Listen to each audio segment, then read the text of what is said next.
Bueno, pues continuamos nuestro seminario de interpretaciones críticas coloniales y la construcción común de este lexicón de términos clave en literatura colonial, con el enorme placer y la gran suerte de poder tener hoy aquí con nosotros a Loreley El Jaber, doctora en letras por la Universidad de Buenos Aires, investigadora del CONICET y profesora adjunta a cargo de literatura latinoamericana en la Facultad de Filosofía y Letras de dicha universidad.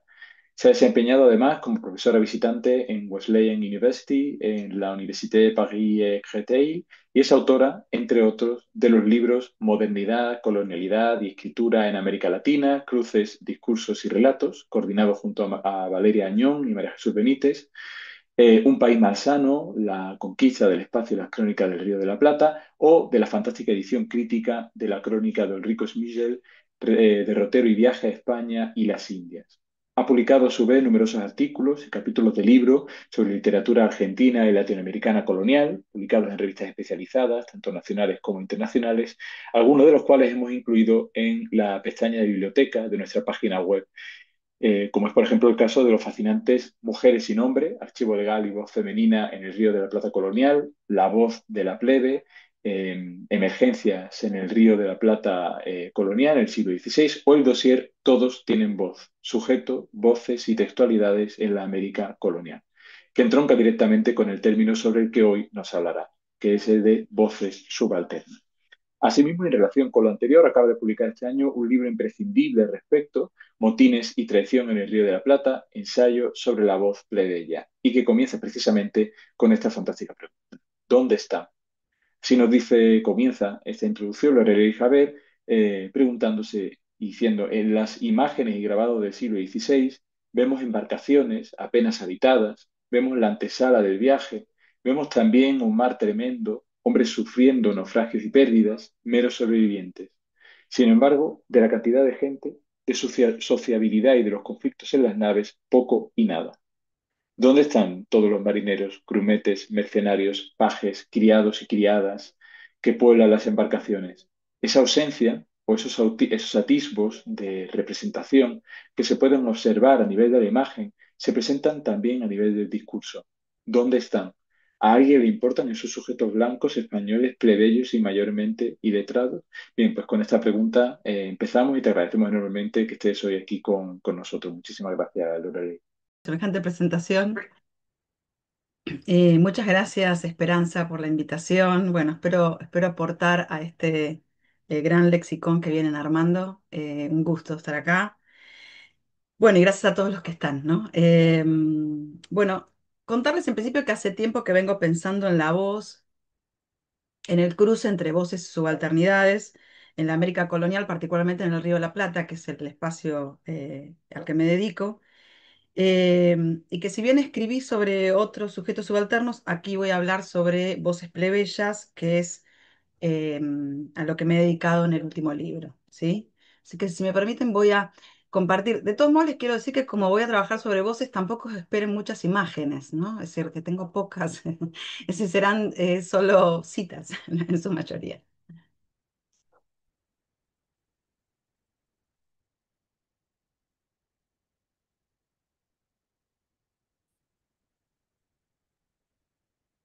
Ahí estamos. Bien. Bueno, entonces les decía que voy a empezar hablando sobre estas voces plebeyas eh, ligadas a este mi último libro, dentro de la tapa solamente porque me gusta, y voy a dividir esta exposición en varios puntos. El primero se llama Pequeñas Voces y comienza con un epígrafe eh, que es el siguiente. Las tareas de esta voz, deshacer las cristalizaciones discursivas de lo útil y tejer una red de sedazo fino capaz de capturar las astillas de aquello que se revela. Atención y artesanía. Diana Velesi. Parto de la poeta argentina Diana Velesi de esta cita porque de algún modo condensa lo que fue el espíritu de esta investigación, es decir, revelar las voces subalternas, aquellas que fueron desechadas por origen, por género, por las mediaciones que marcaron su existencia y que perduraron en el tiempo, ¿no? Entonces, para eso me dispuse a escuchar la voz en el texto, es decir, la voz subalterna en su registro escrito y en un marco legal específico que fueron los juicios por traición a gobernadores y adelantados ligados al Río de la Plata, en una coyuntura temprana colonial como lo es la del siglo XVI. Esos sujetos subalternos, en este caso plebeyos, que es en los que me detengo, que son convocados por pleitos, en pleitos por traición, dicen ante fiscales y letrados yo. Esos pronombres en boca de la plebe son signos llenos de sentido al asumirse actantes en esa instancia discursiva, esa en particular, que determina la suerte final de los hombres de poder. Pienso en esta línea, en la instancia testimonial, como la apertura de un proceso en el que la voz subalterna se hace voz significante. La propuesta en mi caso fue pensar las voces plebeyas precisamente en estos términos, es decir, sin desconocer las manos letradas que posibilitaron su registro, hay una convivencia presente en el archivo, manos y bocas confluyen, no solo en la instancia del testimonio oral que transcribe el letrado, sino en el escrito concreto que es producto del mismo. Paul Sumter, en el texto clásico, que todos recordarán, La letra y la voz, dice: admitir que un texto en cualquier momento de su existencia fue oral es tomar conciencia de un hecho histórico que no puede confundirse con el hecho de que su vestigio escrito subsiste y nunca aparecerá, en un sentido propio de la expresión, ante nuestros ojos. Se trata, pues, de intentar ver la otra cara de ese texto espejo, de hurgar en el azogue. Por encima de la evidencia de nuestro presente y de las racionalidades de nuestros métodos, queda un residuo. Ese residuo es el oído, la vocalidad, dirá Sumter. Ese residuo es prioritariamente subalterno. Allí la boca se halla por sobre la mano. Si, como sostiene Desertó, la conquista capitalista escrituraria se articula sobre la pérdida de la voz y sobre el esfuerzo gigantesco de las sociedades modernas por redefinirse sin esa voz, el objetivo aquí fue encaminar esta investigación hacia la materia de esa pérdida. Es decir, mi propósito fue escribir un libro sobre los restos, sobre la voz residual de un sujeto olvidado, como lo es la plebe ligada al Río de la Plata durante el siglo XVI, que a nadie parecía importarle demasiado. ¿Cómo acceder a esa vocalidad? Creo que ese residuo del que habla Sumter se ha visto obturado disciplinarmente. Las condiciones de existencia de las voces plebeyas en los marcos legales y letrados del siglo XVI, aunque no solamente allí, relegaron la posibilidad crítica de abordaje de esas voces a un olvido que se ha extendido en el tiempo. Claramente, la mano ganó la partida. En ficciones fónicas, Gabriela Milone sostiene que, cito, escribir una voz implica tanto figurar la letra como ficcionar una lengua. Siguiendo su planteo, escuchar a los y las olvidados y olvidadas exige una actividad multisígnica que abarque desde la figuración hasta la ficción entre las muchas acciones que caben en ese amplio arco. No estoy hablando de forzar el significante, sino de que para poder hallar y escuchar las voces subalternas inscriptas en el papel, como les decía, me voy a atener a la plebe en particular, se precisa también de una escucha por fuera de las jerarquías de conocimiento disciplinares y autárquicas. Yo, por ejemplo, trabajé con la antropología, con la historia, por supuesto, con la crítica literaria, con la poesía y la crítica legal a la poesía. Solo desplazándonos por los bordes podremos acceder a una voz también fronteriza. Recordemos la pregunta que hace John Beverly en Subalternity and Representation, retomando los postulados de Spivak. ¿Cómo se puede reivindicar la representación del subalterno desde el saber académico cuando ese saber está en sí envuelto en la otrificación del subalterno? Aún más, continúa, ¿es posible realmente representar al subalterno desde las disciplinas de la historia o la crítica literaria, esto es, desde la posición institucional de la cultura dominante? Desde esta perspectiva, la subalternidad resulta una identidad del orden de lo intraducible. Lo que me interesa destacar es que para poder recuperar a estos sujetos como sujetos discentes, retomando la propuesta de Mazzotti, fue preciso partir de una concepción de la voz que se situara por fuera de esa negatividad, que según Agamben la define, ¿no? Una negatividad intrínseca a la experiencia del lenguaje, ni mero sonido ni puro significado. Es decir, lo que me interesa destacar, a lo que quiero ir, o por lo menos a lo que llegué a lo largo del tiempo, es que para poder recuperar a estos sujetos como sujetos discentes, era preciso despegarse de las fronteras disciplinares. Hacerlo se convirtió como en el único modo de descorrer el velo de esa suerte de tautología de lo imposible ligado al subalterno. Desafiar la univocidad jerárquica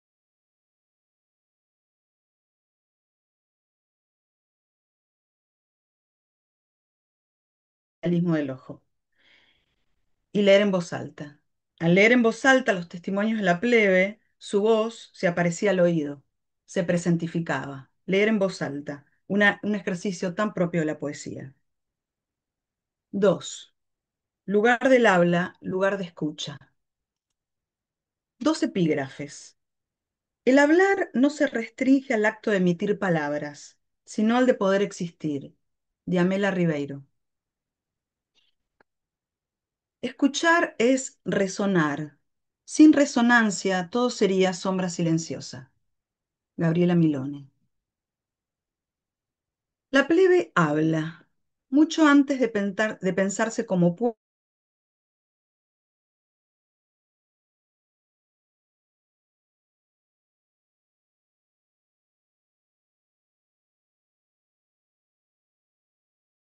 La plebe, aquella que todavía no posee una diversidad étnica que la distingue, que es mayoritariamente masculina, en gran medida blanca y europea, en especial española, aquella que por eso mismo y a pesar de todos los estudios sobre subalternidades, eh, esa plebe, digo, olvidada, existe y habla. Como comentaba Juan Manuel, la pregunta de qué dice, cuándo lo hace, en qué condiciones una voz subalterna como esta haya un espacio de producción y escucha, han sido las preguntas un poco rectoras, ¿no?, de la investigación. Si todo sujeto posee voz, la voz adquiere espesor en el lenguaje cuando hay un otro que la escucha. La voz adquiere fuerza de habla, dice Peter Bjurke, cuando deviene oíble, decimos.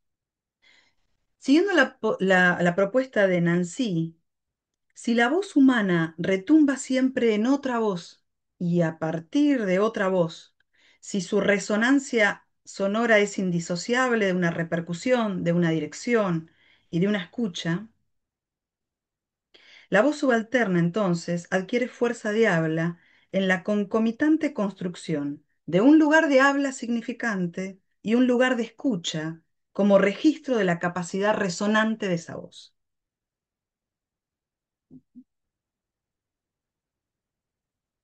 La dimensión de escucha y de codificación de la voz depende, al menos en el temprano periodo moderno y en el espacio que investigo, a los regímenes de poder y verdad que rigen la vida diaria.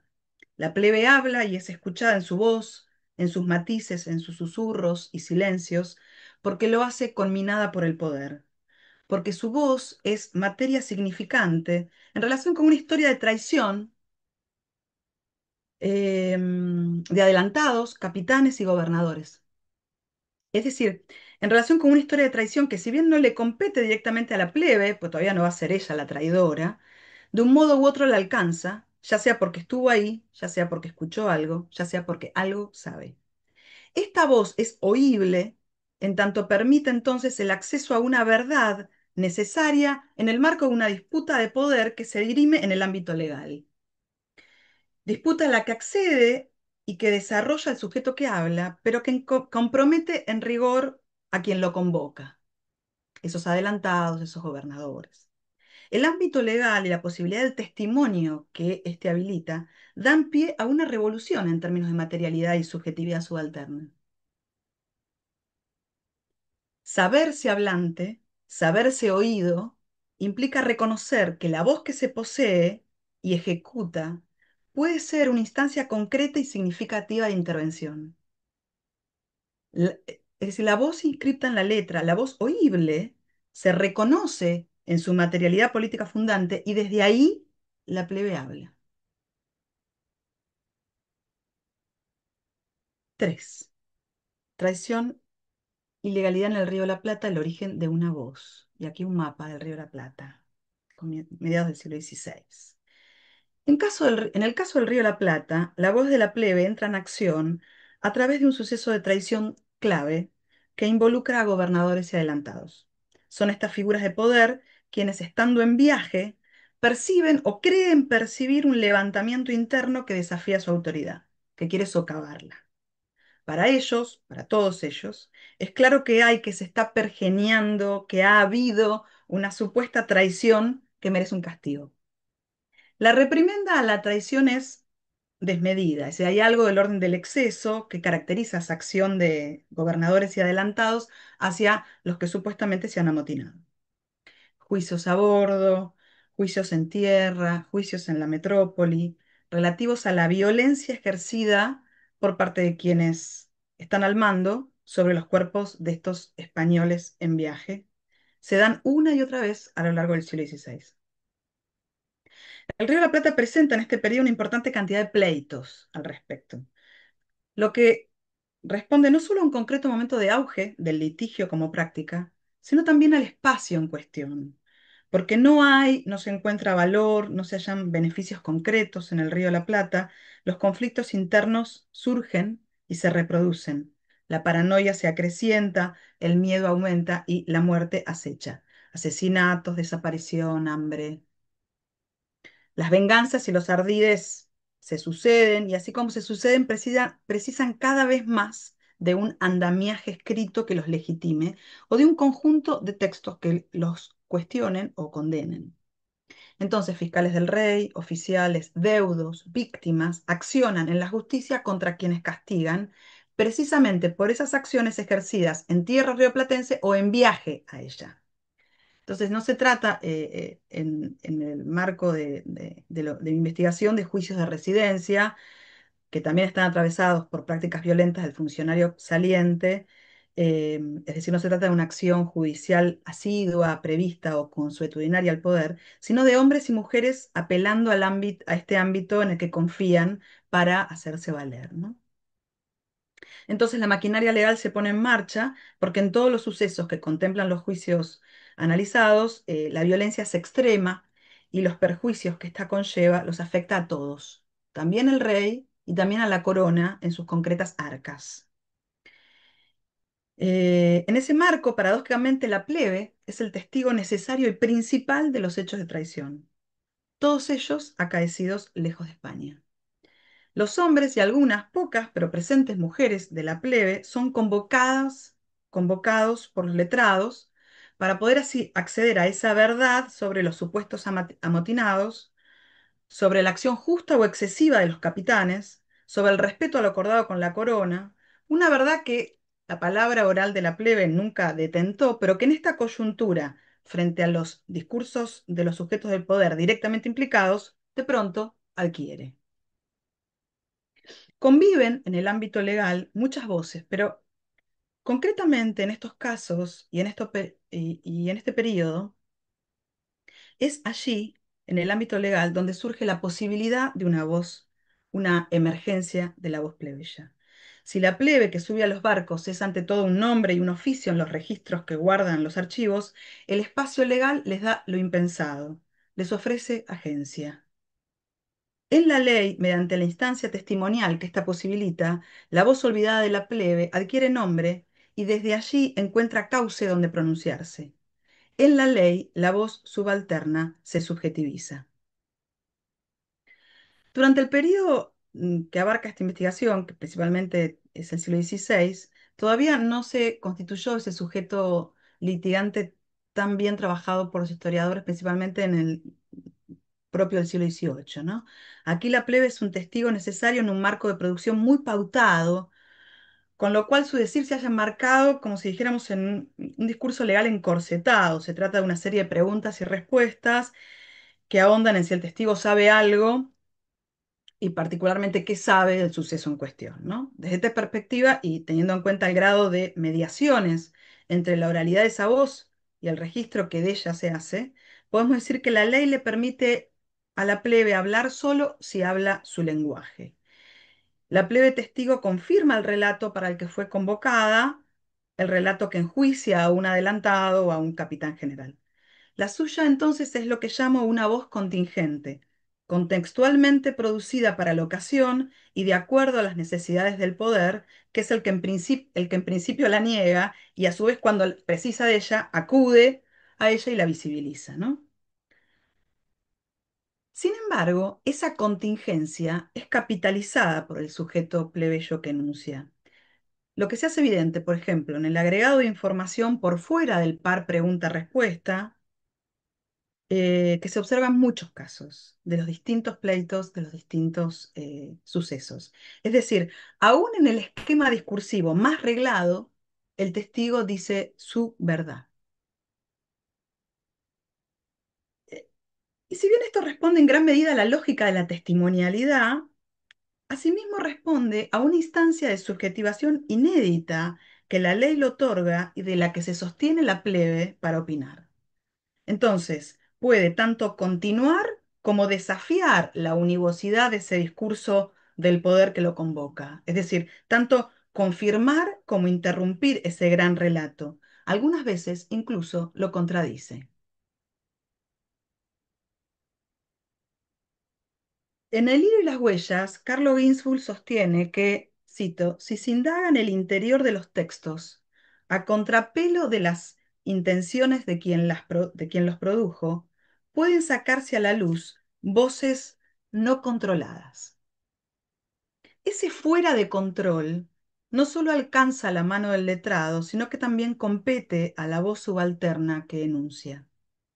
Ese no control de la voz plebeya convocada, que puede jugar en contra del demandante que la llama a testificar, que puede direccionar o redireccionar la materia de las probanzas, que puede incluir sucesos no contemplados a priori o negar otros, que puede opinar sobre figuras de autoridad y hacerle sugerencias al rey sobre qué tipo de hombres le conviene poner al mando, da cuenta de un uso por parte de estos sujetos más que de un uso sobre ellos.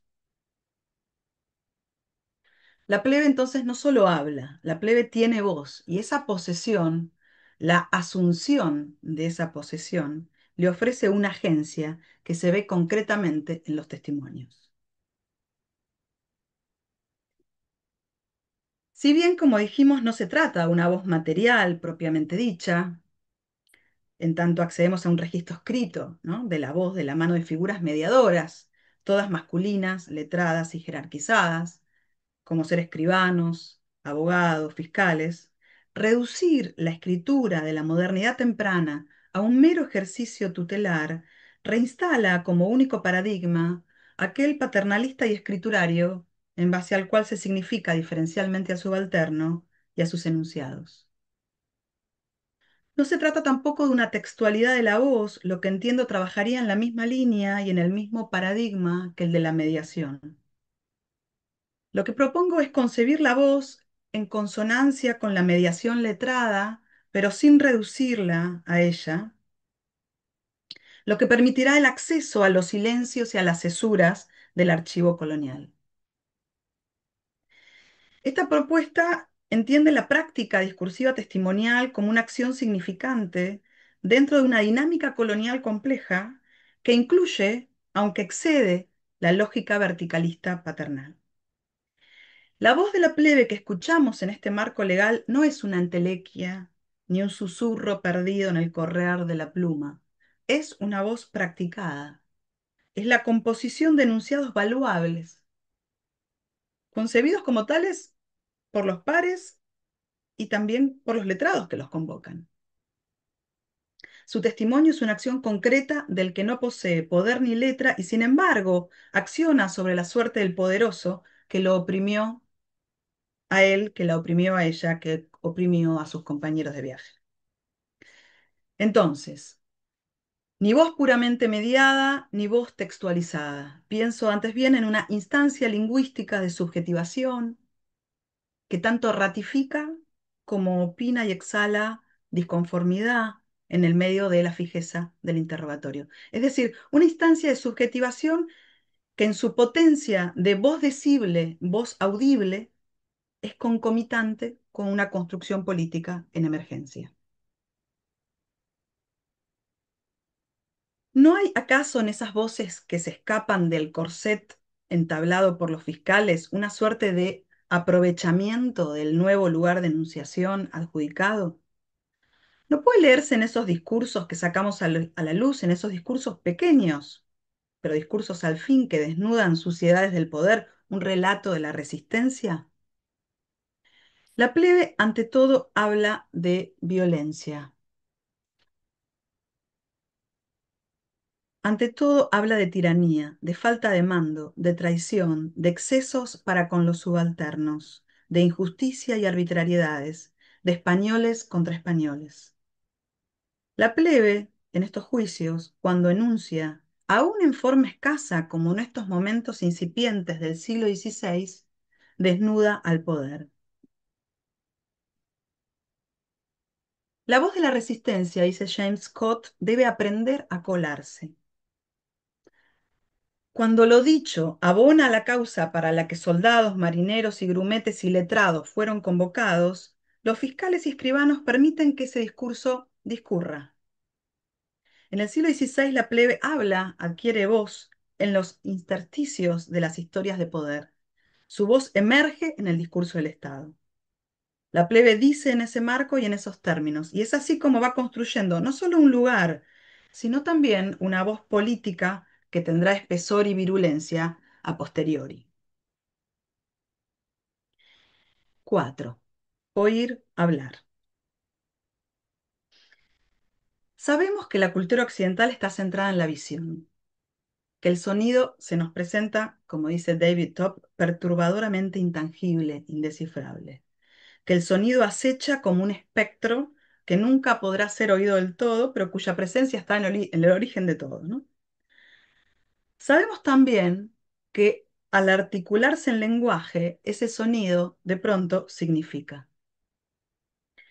Sin embargo, no toda voz trasciende el mero sonido. Es decir, no toda voz articula una voz significante para la afuera. La pregunta que me surge es, ¿en qué momento la plebe se vuelve, además de visible, audible? Es decir, ¿cuál es el evento, cuál la torsión que habilita la existencia de un sonido que es real, que es concreto y que es de repente significante para todo aquel que se digne a escuchar? La plebe abre la boca y los suyos ya no son meros gritos. La plebe habla. Aún más, ese discurso es convocado, requerido, escuchado, traducido algunas veces y transcripto. La audibilidad de la voz subalterna se sostiene en la asunción de una subjetividad que se da simultáneamente en una doble vía, tanto por parte de quien enuncia como por parte de quien escucha. La instancia testimonial que habilita el pleito legal da lugar a esa emergencia. Es decir, la plebe habla y esa voz resuena en su audibilidad de la mano del letrado que escribe su resonancia. Milone dice, la escritura es una voz que resuena, ¿no? Entonces, reitero, ¿cuándo se empieza a oír a la plebe? Es decir, ¿cuándo ésta se convierte en un sujeto oíble? En el siglo XVI y en el Río de la Plata se precisa de un suceso político-económico que alcance a todos negativamente, en particular al sumo poder, para que esto acontezca. Es decir, se necesita de un fracaso que afecte a la corona, tanto territorial como política como económicamente. Y ese fracaso debe darse mar mediante. La lejanía es condición sine qua non para que el fracaso propicie la demasía. Violencia, tiranía, excesos, sufrimiento. De esto hablan soldados y marineros, de sus cuerpos, de las decisiones y los tratos del gobernador a cargo, y también de números, también de costos, porque voz, cuerpo y dinero se significan mutuamente en estos procesos.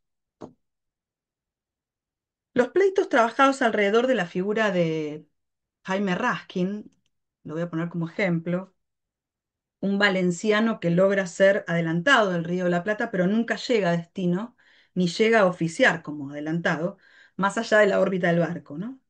En el caso de él, como sucede en otros casos, se convoca a una gran cantidad de testigos para que hablen sobre el gran fracaso de su empresa. Arribados desesperados a Santo Domingo, casi desnudos, prácticamente muertos de hambre y sed, tanto la plebe como los clérigos o los pilotos, en paridad, testifican y opinan. La probanza, por ejemplo, levantada por los oficiales reales contra Raskin, agrega una pregunta sobre la cual hay una larga disquisición porque da pie al discurrir de todos los pareceres posibles. Si saben que el dicho Jaime Raskin es un hombre apasionado y muy acelerado y enemigo de consejo y de no querer oír ni dar audiencia a cosa alguna, a tanto que tienen entendido los testigos, por lo que de él han visto y conocido que no es hombre para el cargo y oficio que llevaba y que tiene entendido que si llegara con el armada hubiera gran alboroto y escándalo y le mataran por no tener sufrimiento ninguno y a todos amancebaban. Digan lo que saben. Los oficiales abren mediante esta pregunta la posibilidad concreta de que ese fuera de control del que hablábamos antes se acreciente. Así, el prior, el vecino, el paje opinan tanto sobre el gobernador como sobre su ejercicio de poder. El criado, el soldado, el marinero también opinan. Aún más, está aquel que le hace sugerencias al rey y le dice, cito, le parece a este testigo que el dicho gobernador no es hombre para el cargo, ni le conviene a su majestad que se lo dé, porque es un hombre terrible. Hablar, ser un sujeto susceptible de escucha, no solo permite que aflore la opinión personal sobre el superior que conducía la armada, sino que también habilita la opción concreta de la denuncia.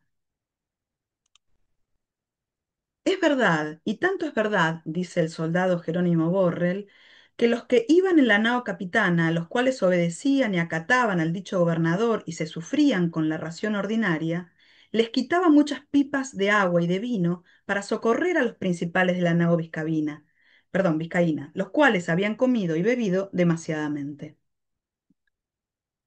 El soldado cuenta los repartos desiguales, el telón de fondo de la falta de bastimentos, de bebida, que llevó al hambre y la desesperación de todos y que precipitó el cambio de rumbo y el desastre de la empresa de Raskin, ¿no? En ese adverbio final, en ese demasiadamente, se juega la denuncia concreta. Hay algo del orden del exceso que empieza en el poder y acaba siempre en los cuerpos subalternos sobre los que actúa. La voz de la plebe adquiere espesor y contundencia en el marco legal, no solo por enmarcarse en la deslealtad de capitanes y gobernadores hacia los preceptos de la corona, sino también porque hubo sufrimiento directo. El patos que al ser provocado por el tirano de turno debe ser profunda e inmoralmente injusto, ¿no? Es condición para la existencia de ese discurso. Es decir, la plebe sufre la violencia del poder y testimonia el padecimiento de esos cuerpos por la injusta falta, y ahí, en ese punto incuestionable que corroboran estos cuerpos, esa voz se vuelve comunitaria. El miedo a la muerte, que nos mancomuna sin distingos, funciona entonces como aglutinador en esa experiencia patética y como directriz discursiva. Entonces la plebe abre un monte de sospecha inexpugnable. El miedo que se confiesa se acrecienta porque ese patos trasciende estratos. Los marineros y los soldados conminan a los oficiales a abandonar el destino que habían capitulado, es decir, el Río de la Plata, porque no hay comida, no hay bebida, y en medio de un mar embravecido y al mando de un tirano a bordo, la muerte es segura y está cerca para todos. Los oficiales escuchan. En medio del océano, la plebe es oída por primera vez y lo que dice es que podemos morir todos. De ahí que el se producirá el requerimiento que los oficiales harán una y otra vez al gobernador Raskin y que va a decidir el final del abandono del viaje en su ruta inicial y el arribo forzoso a Santo Domingo. Entonces, la colisión con el poder, no por el poder mismo, insisto, sino por el ejercicio despótico que se ejerce y que los afecta directamente, digo, la colisión con el poder es el punto más intenso de esas vidas. Es ese el suceso que habilita el discurso, que da rienda suelta a la voz del subalterno, el que le otorga este nuevo poder, ¿no? Insospechado para él, el de saberse hablante.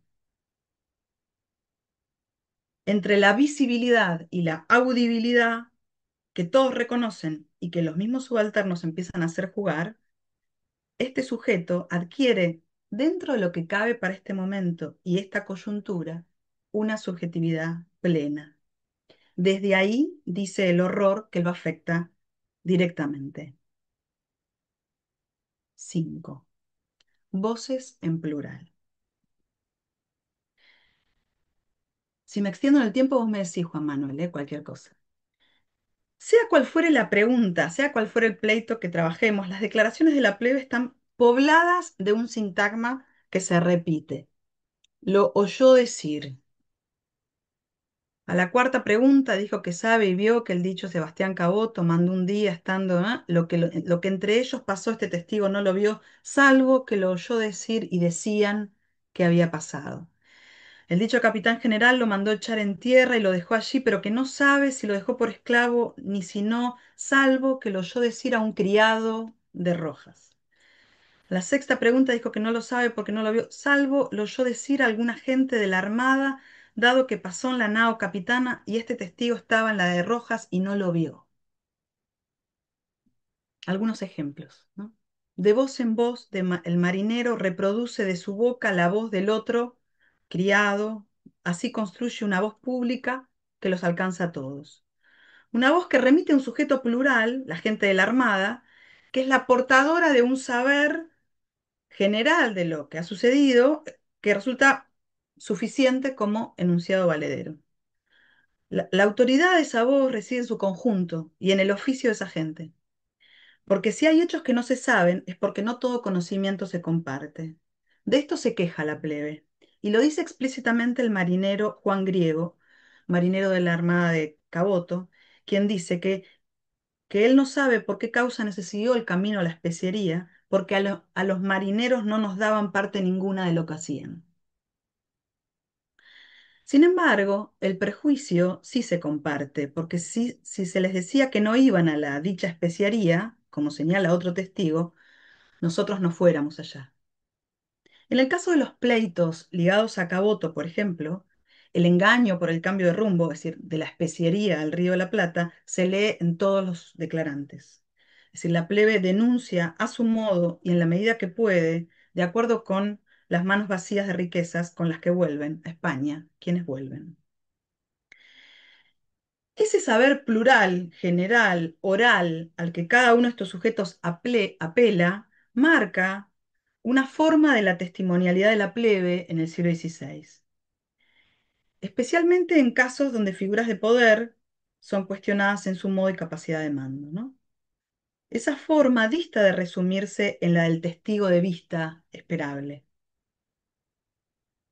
Como lo sostiene Foucault, dice, cito, un individuo es enunciador de verdad no en virtud de alguna autoridad que posea de manera innata o de derecho, sino porque ha visto o escuchado, porque estaba allí. Esa presencia en el barco, en la tierra, con los demandantes, con el acusado, es decir, ese estar allí, no supone, de todos modos, la posesión de un saber específico. Muchas veces el estar en otra nave o el estar enfermo impide ver el trato del capitán hacia los condenados. Otras, el propio testigo se esconde, como sucede en un caso, porque no quiere ver, o bien su propia condición de marinero obstruye la posibilidad de acceder a esa verdad, como decíamos antes, no puede, aunque quiera, saber. De ahí que el testimonio de la plebe está marcado no tanto por la vista, que de hecho está presente y alrededor de cuya experiencia se organiza teóricamente, ¿no? La declaración del testigo, sino alrededor de otro sentido acorde con el sujeto social de que se trata y con la condición de iletrado que en su mayoría lo define, el oído. Se sabe porque se oye, porque se dice públicamente. Y ese decir de la plebe al que todos apelan como reaseguro de lo enunciado es de por sí una verdad plural y popular, ante todo una verdad oral. El marinero, el grumete, la criada testimonian lo que ven, pero sobre todo lo que oyen de ese colectivo que los incluye e identifica.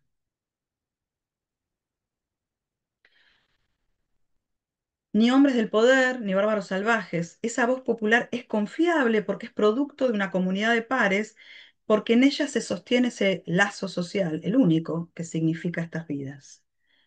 Eh, Significación que se ve reforzada en el marco de estos pleitos, porque esas voces son necesarias, porque esos hombres que reproducen a sus compañeros, que se adueñan de la palabra y dicen, aunque no haya mucho que decir, son escuchados.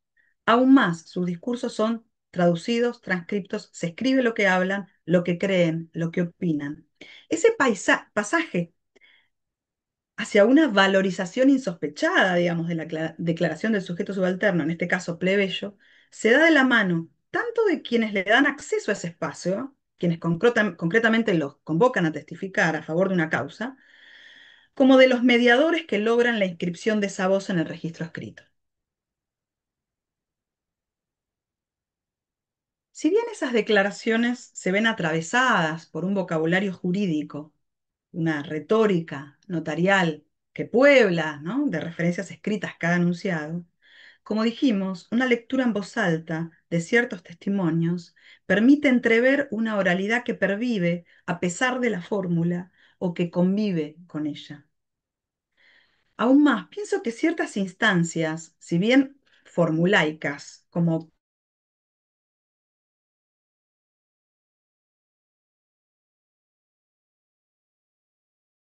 al significante, refuerzan la agencia, dado que muestran al sujeto portador de ese yo antes como sujeto hablante que como sujeto hablado. Pero vuelvo, ¿no? La idea de leer en estos testimonios esa oralidad que pervive. Ejemplo. A la tercera pregunta dijo que lo de esta pregunta sabe es que después de surtos sobre la dicha costa del Brasil, el dicho capitán general se hizo a la vela para seguir su viaje, y que por causa del viento contrario que tuvieron que daba el viento en proa, no pudo doblar el cabo de San Agustín por causa del viento contrario que hacía, y que por causa de tener el dicho viento por proa, le fue forzoso de volver a surgir sobre la dicha costa del Brasil. La repetición de Nicolau de Venega, marinero, tan propia de la instancia oral, delata no solo la condición de este declarante, sino que también permite revivir la escena jurídico-testimonial que en apariencia desaparece en la letra y el archivo. Pero no solo la repetición, de hecho, si se lee con cuidado, son muchas las muestras de esa escena testimonial que busca ser representada en el orden del discurso escrito. Por ejemplo, en el pleito que lleva a cabo Catalina Vázquez, la única mujer litigante que trabajo en el libro, contra Sebastián Caboto por la mala muerte de su hijo, a quien culpa el capitán general, hay un testimonio que es el del marinero Bojo de Aragujo, que está incompleto. Quien toma la declaración realiza una nota que explica por qué no hay respuesta al resto de las preguntas del interrogatorio, como si se hubiera interrumpido en la mitad. Y dice lo siguiente: no se acabó de tomar el interrogatorio, porque yo, el receptor, a las 12 horas del día quise comer.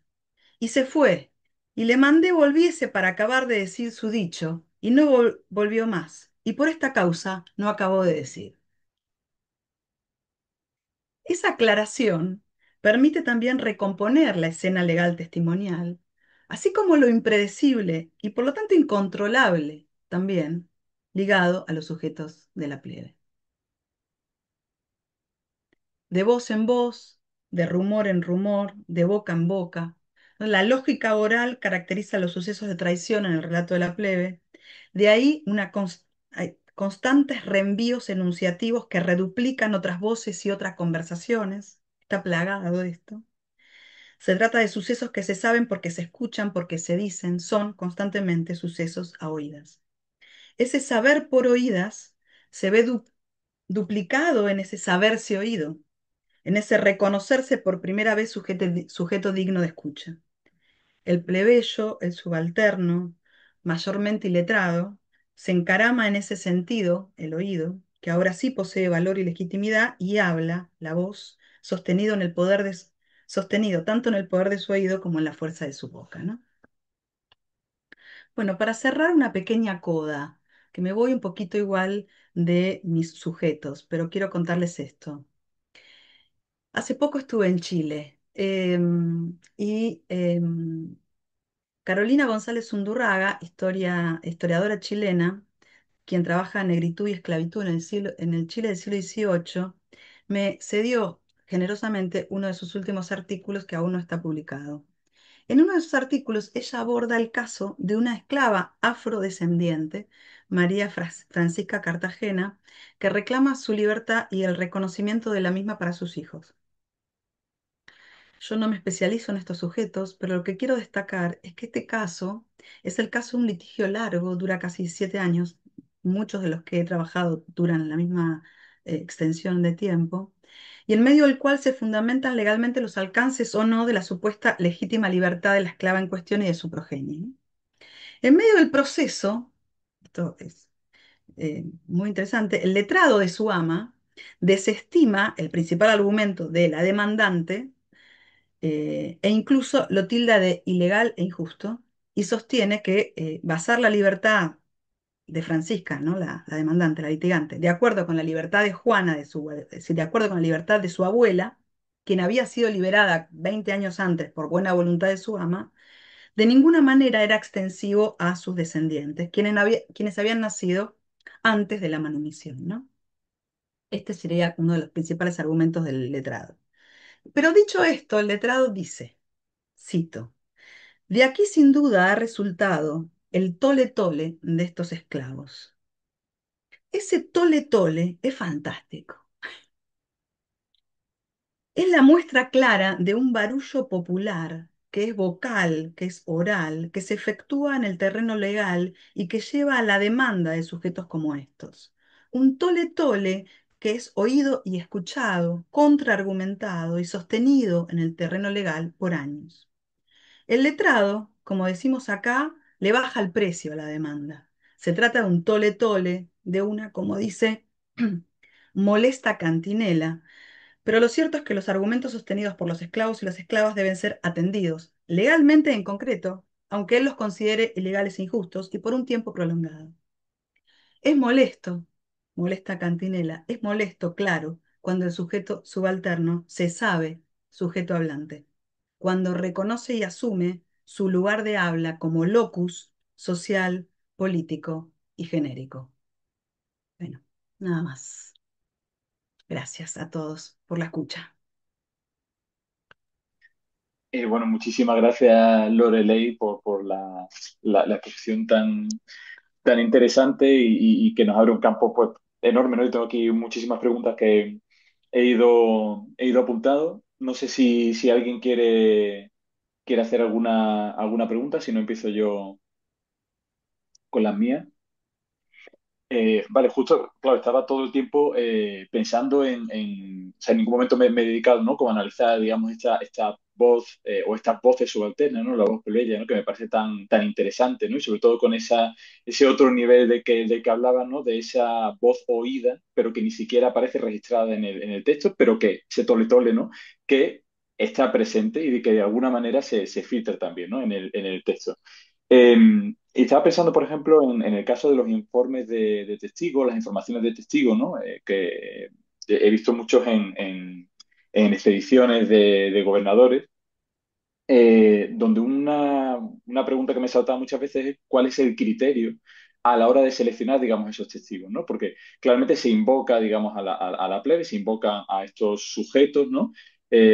Para que de alguna forma demuestren, ¿no? O argumenten o prueben una verdad que, como dicen, ¿no? En ocasiones, digamos, sobrepasa las preguntas del escribano, a las preguntas del gobernador, ¿no?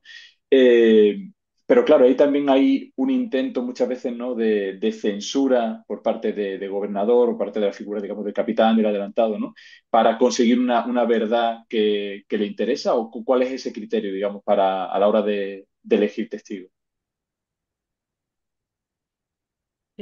Te respondo directamente. Sí, ¿Voy? sí, sí, sí. Muy bien. Dale. Muchas gracias por la pregunta. Em, bueno, no sé si hay un criterio en particular. Precisamente mientras leía los pleitos, me hacía esa pregunta y lo que más me resultaba interesante era cómo había ciertos testimonios que no habían sido censurados. ¿No? Es decir, no sé, por ejemplo, hay un momento en uno de los pleitos que trabajo, ligado a Pedro de Mendoza, en donde uno de los testigos plebeyos dice que el asesina, que las figuras, digamos, bueno, serían Ayolas y una serie de sujetos que habían asesinado a Osorio, decían que él se la pasaba diciendo improperios y decía que en realidad las figuras de poder eran todos putos bufarrones, por ejemplo, ¿no? Y aparece, digamos, ese sintagma en el medio de ese pleito. Y ahí la primera pregunta es que, ¿dónde estaba la censura, no? Porque en realidad era, por más de que pudiera jugar a favor, ¿no? Es decir, a veces además aparecía una serie de eh, enunciados que no jugaban en absoluto a favor de quien convocaba. En el caso de Álvaro Núñez Cabeza de Vaca, hay un caso muy claro donde él él siempre selecciona a los testigos, es la única figura que selecciona muy bien a sus testigos. Sin embargo, en un momento son muy pocos los plebeyos en el caso de él, pero bueno, de repente aparece uno de ellos y lo que dice va en contra precisamente del interrogatorio armado por el letrado suyo, ¿no? Por su fiscal, digamos. Es decir, que juega en contra de su propio argumento. Y tampoco ahí desaparece ese testimonio. Así que podría decir, como en otros casos, repite la pregunta, ¿no? Es decir, o dice, por ejemplo, que dice que no lo sabe, ¿no? Eh, Sin embargo, aparece y aparece transcripto e inextenso. Entonces, a partir de esas escenas fue que empecé a pensar entonces qué pasaba con ese fuera de control, ¿no? Judith Butler dice esa frase que me encanta, es, el habla siempre está de algún modo fuera de control, ¿no? Y hay algo de eso que aparece finalmente traspasado a la letra, ¿no? Es decir, yo hubiera esperado una mayor censura, quiero decir, en algunos casos, sobre algunos sucesos. El caso de Catalina Vázquez, por ejemplo, la mujer litigante, directamente lo que dice es que por favor lo pongan preso a Sebastián Caboto porque si no corre en riesgo su vida. No es una mujer plebeya, sin embargo es una mujer litigante, digo, es otro tipo de subalternidad. Y aún así, digamos, la explicitación de el nivel de riesgo en el que ella está aparece explícito. Entonces, es decir, empecé a pensar en estas cuestiones, por supuesto, principalmente ligada a la plebe, que era lo que más estaba trabajando con estos pleitos, pero bueno, pero da como para seguir pensando, ¿no? Porque lo que yo tenía pensado en un principio, es decir, los propios pleitos me demostraban otra cosa, ¿no? Eh, bueno, creo que te respondí o no, pero vos decime. Sí, sí, muchísimas gracias, Lorelei. No sé si hay alguna pregunta. Sí, Esperanza, por ahí, levanta la mano física, ¿no? Creo. Sí, porque el Y otro día también aprendí, Rocío. pero he desaprendido rápidamente. Ya no sé cómo se levanta la mano otra vez. O sea, es muy. Ah, pero Rocío sí que la ha levantado. O sea, sí. No sé si Pues quiere hablar primero. como queráis, no sé, Sí, Rocío. Sí. sí, sí. Yo tampoco me acuerdo, Esperanza. Ha sido una casualidad que la pude Pero levantar. como lo Ok, has hecho bien, te cedo el turno y me autocastigo de esa manera. ya me olvidaré para la próxima, perdón. Bueno, muchísimas gracias, Lorelei. Sigo tu trabajo de hace tiempo. He leído partes de segmentos, ¿no? de tu trabajo y sobre este tema. Mi pregunta tiene que ver con no sé si es una cuestión metodológica, ¿no? Porque sobre lo siguiente, ¿no? Bueno, primero subalternidad es una posición. Es una Ujú. posición que va cambiando según contextos, ¿no? Ujú. Entonces, bueno, la famosa pregunta si el subalterno puede hablar, sí, sí puede hablar. La cuestión es si lo escuchan, ¿no? Y cómo medir el que lo escuchan. Y a eso va la parte de tu presentación sobre si estas voces son audibles, ¿no? Si se escuchan. Lo interesante ¿cómo se llama? En los materiales que has presentado es que no son, o mejor dicho, son documentos de archivo, ¿no? O sea, no es historia oficial, a eso voy, ¿no? No es discurso oficial, sino, ¿cómo se llama? Documentos de archivo son el corpus, que es el concepto de corpus que señala Mignolo versus el canon, ¿no es cierto? Entonces, de aquí me salen dos preguntas, querida Lorelei. Uno es si dentro de lo que tú has estudiado hay alguna instancia, has encontrado alguna instancia o evidencia de que la voz de la plebe o que la plebe cuando habla y se le escucha deja de ser subalterna. Y esto lo digo porque la subalternidad es una posición que va cambiando. ¿No es cierto? Nosotros somos subalternos en algunas posiciones, en algunos momentos del día y otros no, ¿no? Ya, esa es una pregunta. Y qué interesante la pregunta de Juan Manuel, porque nunca lo había imaginado. Es tan obvio que no lo había pensado, ¿no? Que dio lugar a tu comentario sobre la censura en el archivo y me puse a pensar en lo que yo he trabajado y efectivamente, el registro de documentos que quedan en el archivo experimentan menos censura o no censura al otro, o no censura, no lo sé, y por eso es que nos provee tanto material tan rico, ¿no? Para poder justamente investigar estas voces subalternas que no aparecen que no llegan, ¿no? A los discursos oficiales. Y lo que me llama la atención, y no sé, es quizá algo más, es mucho más amplio, ¿no? Para trabajar. Pero eso me llama mucho la atención, a partir de la reflexión que acabas de hacer, es si hay y cómo se puede rastrear, si es que lo hay. A mí me parece imposible rastrear niveles de censura sobre la escritura que queda en lo que yo llamo el archivo, ¿no? Así que bueno, la primera es eso, si la plebe en algún momento si la voz de la plebe y la plebe en algún momento llega, deja la subalternidad, y yo imagino que también hay diferentes niveles de subalternidad, ¿no? O sea, es un tema muy gordo, ¿no? Ya, Sí, ya, eso es gracias. todo. Gracias, Lorelei. Muchas gracias, muchas gracias. Gracias por las preguntas. Bueno, yo creo que no, es decir, que no hay instancia en que la voz de la plebe deje de ser subalterna, por lo menos en el 16 y en los pleitos que yo he trabajado. Por supuesto que hay niveles de subalternidad, pero lo que es interesante es que, no sé, por ejemplo, hay el caso de Osorio, nuevamente que mencioné antes, el del improperio, digamos, aparece un testigo fundamental que es la criada de Osorio. Su testimonio es muy breve, pero lo primero que plantea es que si Osorio fuera un traidor, ella hubiera sido la primera que lo habría sabido, porque era su criada. Quizás va a ser uno de los primeros argumentos, es como si hubiera un saber que la distinguiera respecto del resto, ¿no? Es decir, pero a su vez, a él, como lo matan, ¿no? A traición y le cuelgan el rótulo que dice por traidor y amotinador, ella cuenta que como mujer, ella no pudo leer el rótulo porque no sabía leer ni escribir.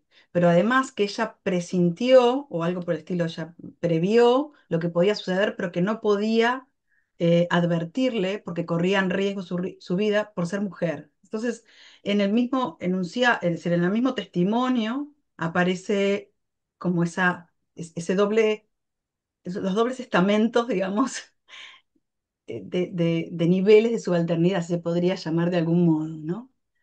Es lo único que se me ocurre, muy breve es, pero no importa. Aparece dice que como mujer yo no podía, ¿no? O sea, ahí aparece, y aparece en primera persona, además su enunciado. Bueno, después va a ser un personaje que además en la literatura argentina luego va a tener un lugar, ¿no? Es decir, esa criada.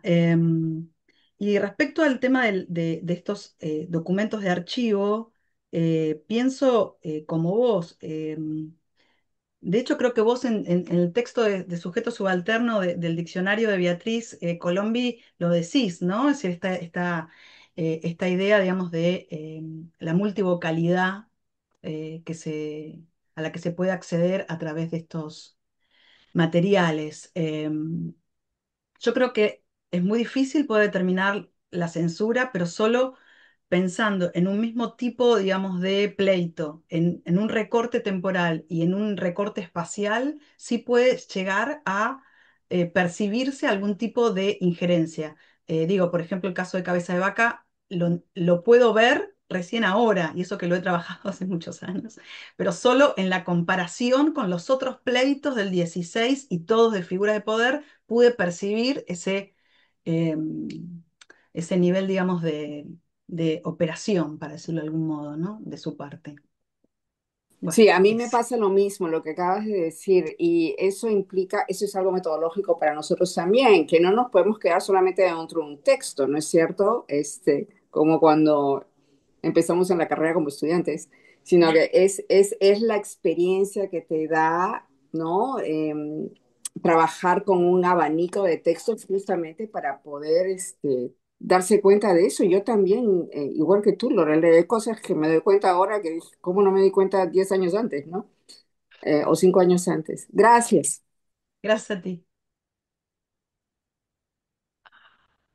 Bueno, pues eh, yo iba un poco por lo que, bueno, antes que nada, gracias, muchísimas gracias. Ha sido, además de interesantísima, bellísima.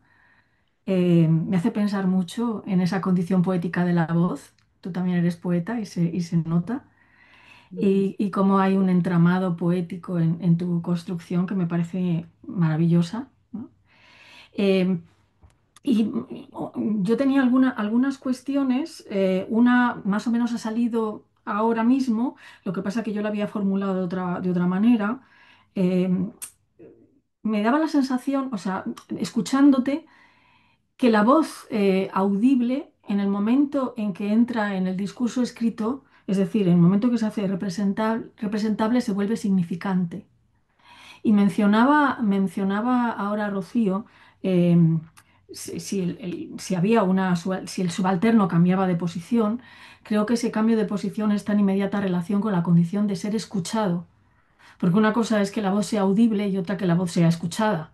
En el momento en que la voz es escuchada, pues yo te voy a preguntar por eso, por si es posible, más allá de la condición audible, ser escuchado, si estos testimonios que tú has trabajado tienen algún tipo de éxito o repercusión en la voz imperial, ¿no?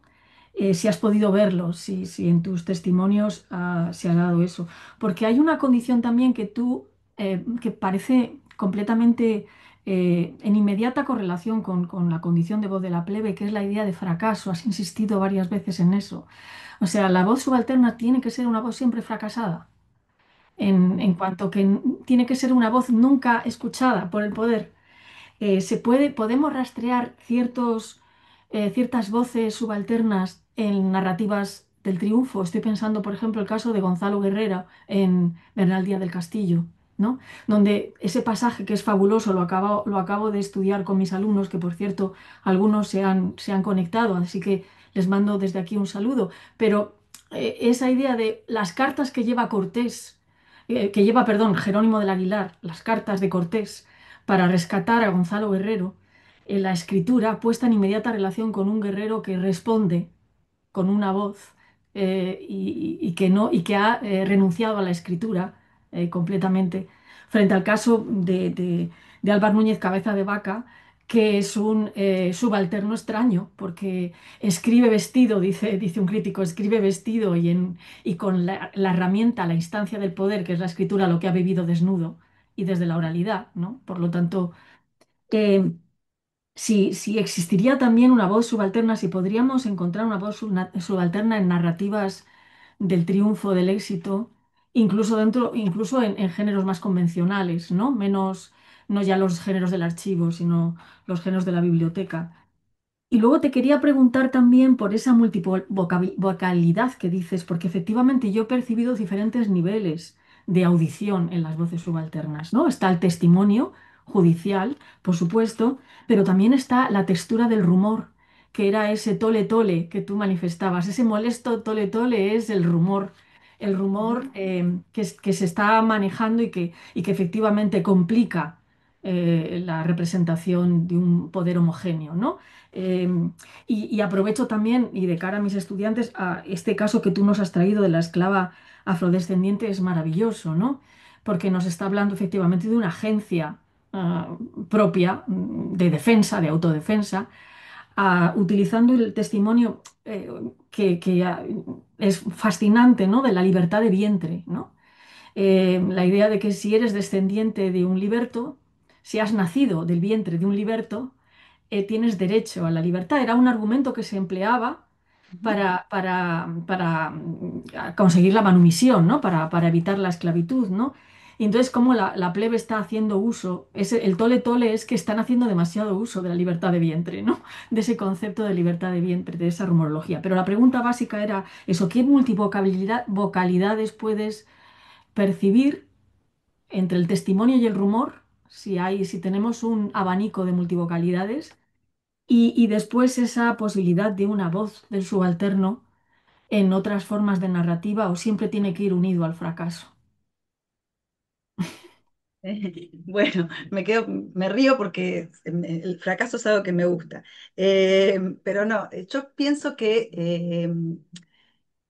yo cuando hablaba del fracaso me refería a el fracaso ligado a lo que supone el Río de la Plata respecto de otros espacios americanos, ¿no? Ujú, Entonces, el fracaso de esa empresa también es lo que genera esas escenas de violencia desmedida y esos asesinatos, esas malas muertes, esos supuestos revolvedores, como se los llama, que son los que finalmente van a terminar siendo los sucesos respecto de los cuales se construyen estos procesos legales, ¿no? Es decir, en casos por eso pienso que el fracaso es como si dijéramos el terreno que posibilita eh, esta afluencia de procesos, porque son muchos, ¿no? Es decir, la verdad, de ujú. procesos legales en el 16 ligados al Río de la Plata. Eh, por más de que sea un momento de auge del litigio, ¿no? Es decir, digo, más allá de esta cuestión que mencionan los historiadores, porque no se repite en otros siglos, ¿sí? Y eso por un lado, es decir, que no pienso que la voz subalterna sea fracasada, sino que pienso que la instancia, digamos, de la empresa en su fracaso en sí, sea Caboto, llegando al Río de la Plata y bueno, y todo lo que sucede, sea Pedro de Mendoza, sea Cabeza de Vaca, volviendo casi desnudo, ¿no? Engrillado, acusado de traidor al rey, sea Raskin, que ni siquiera llega al Río de la Plata, es decir, todas son, lo que me daba cuenta era que en todos los casos se trataba de sucesos de un fracaso desmedido y por ende el fiscal real es uno de los principales eh, litigantes, dado que el rey ha invertido una cantidad de dinero y lo que ha tenido a cambio ha sido un gran fracaso. Por lo tanto, por eso decía que son cuerpos, voces y dineros, ¿no? Y que la economía está todo el tiempo entrando. Igual esto es como otra vía, si querés, desde la cual también se puede empezar en estas subalternidades litigantes, ¿no? Pero, así que la idea del fracaso no la pienso en tanto la voz, sino como aquello que posibilita la emergencia de esa voz, ¿no? Sí, sí, sí, Eh, perdona, yo te preguntaba eso, si esa voz puede emerger en otro tipo de contextos, no el de lo claro, narrativo. yo Me he pienso que expresado mal, pero... quizás sí, la verdad no lo sé. A ver, ¿cómo decirte? He trabajado, por ejemplo, juicios de mujeres litigantes, ¿no? Es decir, ahí habría como otro tipo de voz subalterna, también en archivos, ¿no? También en documentos de archivo. Eh, y ahí, eh, bueno, sería diferente, ¿no? De todos modos, ligado al tema del éxito o no, yo diría que hay algo que es interesante y es que Es decir, todo el tiempo yo pensaba en esta idea de ese lugar de habla, ¿no? Del que habla Ribeiro, ¿no? Ella trabaja sobre feminismo negro y demás, ¿no? Es esclavo. Pero esta idea del lugar de habla como un lugar que no es individual, sino que es social, genérico, ¿no? Político, como un locus, ¿no? Pero en relación con eso, pensar en ese lugar de escucha, ¿no? Así, todo el tiempo pensar pivoteando, digamos, concomitantemente en esos ambos lugares. Y yo creo que un lugar de escucha hay concreto sobre esas voces plebeyas en los pleitos que trabajé. De Ujú. hecho, algunos de ellos a favor, por ejemplo, no sé, Caboto deja a tres hombres que considera que son sus amotinados en una isla, que es Río de Janeiro, supuestamente, o Florianópolis, mejor dicho, llena de caníbales, ¿no? Que lo van a comer. Finalmente, Diego García de Mover lo levanta y así es como sobrevive, es el único sobreviviente. Bueno, ese pleito que él entabla, que es larguísimo, tiene muchísimos cuerpos, digamos, contra Caboto, es positivo para él. Quiero decir, Caboto debe pagarle una cantidad de dinero, es decir, es positivo finalmente, ¿no? En su resolución. La mayoría de a los que apela son plebeyos. Es decir, que ahí habría un éxito, digamos, o por lo menos un lugar de escucha concreto para de esos sujetos y finalmente para esos pleitos en particular, ¿no?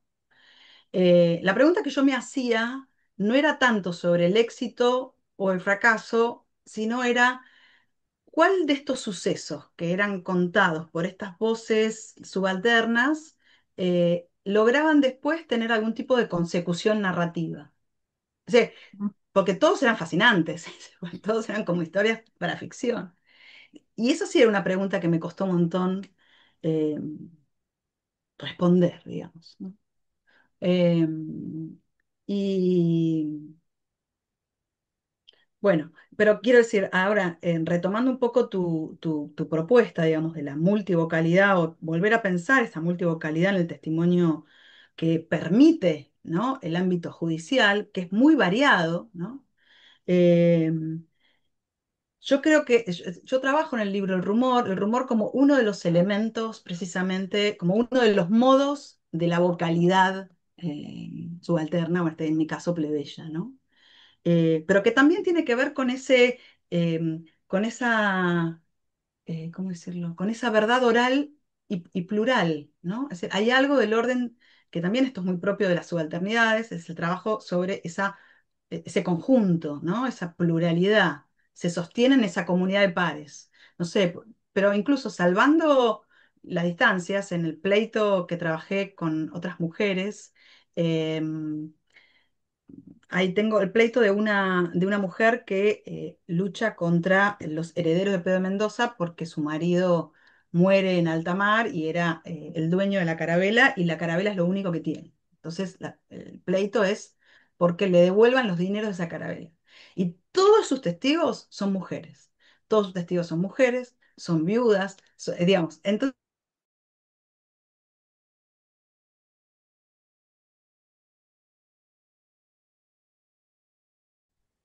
no podría decir que en todos los casos sucede así, pero en los que yo he trabajado es muy atractivo esto, ¿no? Muy interesante. Y en cuanto a lo del fracaso, también pienso que si no se hubiera dado tan lejos, tan mar mediante, etcétera, no sé si la plebe hubiera tenido un lugar tan preponderante en estos pleitos. O sea, Eh, distancia y fracaso, ¿no? Distancia era un término que vimos con Paul Fierbas, que también es claro, operativo aquí. exactamente. La Ujú, lejanía es condición sine qua non porque no, primero permite la tiranía, pero además no hay quien testifique, digamos, si el ejercicio del poder fue excesivo o no, si fue correspondiente de acuerdo a lo establecido, si él fue legítimo o no. Entonces, finalmente esos testimonios son necesarios y el fiscal apela a todos ellos. El fiscal es el que más apela a la voz plebeya. Eso también me resultó como muy atractivo, ¿no? A veces más que los litigantes ujú, no ligados al Estado, digamos, o al aparato de la corona, ¿no? ujú. No sé si te respondí, Sí, sí, perfecto, pero sí. me quedo pensando qué pasa con estas voces en los textos de la biblioteca, ¿no? Creo que es una Ujú. pregunta pendiente. Gracias, gracias. Yo me siento respondida. Gracias. Escuchada además también. Me parece muy bien. Eso. Creo que ahora María Jesús, ¿no? Tenías levantada la mano. Sí, así es. Estoy duplicada por una cuestión de problemas de audio, pero estoy acá. Bueno, gracias Loreley. Brillante como siempre tu presentación y todo lo que vas suscitando, ¿no? Con esta investigación que llevas adelante. Hay una cuestión que me quedé pensando en función de la lectura de tu libro y ahora en la presentación que haces. Por otro lado, la cuestión tan potente de la figura del testigo. ¿Se escucha bien, Juan Manuel? Sí, sí, sí, Ah, bien. perfectamente, sí. Y me suscitó esta inquietud con respecto, bueno, hay una voz que se escucha, pero hay todo un proceso en el cual esa voz, esa persona, llega a testificar ahí, ¿no? Es el testigo que es llamado a ser parte de esa escenificación de justicia que se hace. Y ahí, en función de los cuatro juicios que vos trabajaste, yo te quiero preguntar por las preguntas. ¿Qué matices observás ahí? Porque eso me parece como interesante de pensar en esto que vos marcás, ¿no? Acá hay una condición de la lejanía, hay una condición del estropicio, y entonces que hay temporalidades también diversas, pero la órbita de la pregunta es siempre similar o esas preguntas están, son meras fórmulas las preguntas y eso dispara una respuesta que se puede tener todos los desvíos que vos marcás, o las preguntas están de alguna manera orientadas a obtener una respuesta. Por ejemplo, en el caso que vos mencionabas de las crueldades, ¿no? De Caboto, que además tiene sobre sí la condición de extranjería. Ujú. ¿Qué habilita a esta mujer a pensar que su vida corre riesgo? O sea, hay algo, hay una repregunta, hay algo que potencie ese estado de ella, que además queda explicitado en un documento, en un ámbito judicial, y que además sabemos, por eso vos lo encontrás en un archivo y lo leemos recién prácticamente de manera así analizada en tu libro, porque eso no tiene lectores. O sea, es como, es un ámbito protegido ese, pero a su vez la pregunta habilita a que ella plantee esto o que la criada de Osorio diga que también teme por su vida, que ella no leyó, pero le dijeron que ahí decía tal cosa, porque eso se siente que hay un ámbito que la habilita, la protege o que la orienta a decirlo. Ese manejo político de la pregunta, ¿es, existe o es todo muy como un patrón también establecido y tabulado? Esa sería mi inquietud. No sé Gracias, si María fui. Jesús. Qué buena pregunta, me encantó. Sí, pienso varias cosas. En cuanto a Catalina Vázquez, la litigante, no hay ahí un interrogatorio, sino que ella piensa que corre su riesgo su vida cuando empieza a ver que no ha sido intimado económicamente Caboto, y Caboto lo que hace todo el tiempo es dilatarlo, ¿no? Eso es algo, es uno de los bueno, esto es muy actual, ¿no? Quien está en el poder dilata, digamos, dilata la respuesta, y entonces dice, aún no he tenido respuesta y corre riesgo mi vida porque ha pasado tanto tiempo y yo lo acabo de acusar concretamente de la mala muerte de mi hijo, ¿no? Eso por un lado. Ahora, las preguntas, algunas preguntas, como la que les mostré, por ejemplo, sobre la que hay un montón de disquisición y que Raskin pide que por favor la quiten, ¿no? Del interrogatorio a los oficiales reales, porque es como muy, si vos querés, habilita, digamos, a que se explayen en contra de él, ¿no? Y sin embargo le dicen no al lugar, ¿no? Se queda la pregunta. Si bien hay preguntas de ese estilo que habilitan entonces la opinión, hay otras preguntas que en general son muy formulaicas las preguntas, por eso es interesante como de repente la pregunta no necesariamente habilita que se dé cuenta de un nuevo tema. Es decir, por ejemplo, en un momento se está hablando del rol de Osorio como sobresaliente, digamos, ¿no? En su figura, digamos, dentro de la Armada, con la soldadesca y demás, y de repente uno de los testigos empieza a hablar de cómo se comportó él en otro suceso que nunca se mencionó en, eh, en el primer interrogatorio. Tal es así que digamos, el letrado se da cuenta de cuánto puede aprovechar ese nuevo suceso que no había sido incorporado en la primera probanza y decide incorporarlo como temática en la segunda probanza. Es decir, es la voz plebeya ahí directamente un agente que determina una nueva temática en la prosecución, digamos, del proceso. Eso es genial. Y ahí no tenés una pregunta que habilite eso. En todo caso, se está hablando del accionar de Osorio para con los soldados. Y él, para demostrar lo bien que acciona para con los soldados, cuenta el desastre de la nao X, en donde él se arremangó como un marinero más y los apoyó y los ayudó y fue el único. Pero ese suceso de la nao X no aparece en el interrogatorio, ni siquiera mencionado en ningún momento, ni siquiera eh, en, digamos, en ninguno de de los textos legales, digamos, de los procesos o de las preguntas. Entonces, ahí hay un caso o un ejemplo de cómo no es la pregunta en particular tan conducente como la anterior que mencionaba de Raskin, sin embargo, habilita a ese testigo a dar cuenta de un nuevo suceso que no hace más que abonar a la imagen que estaba referida en la pregunta, pero podría no estar. De hecho, en los demás testigos no aparece ese suceso, solo aparece en uno. Y el fiscal, ni lerdo ni perezoso, la toma, ¿no? Es decir, lo toma a su favor. Pero bueno, por eso te digo, habría como un amplio espectro, ¿no?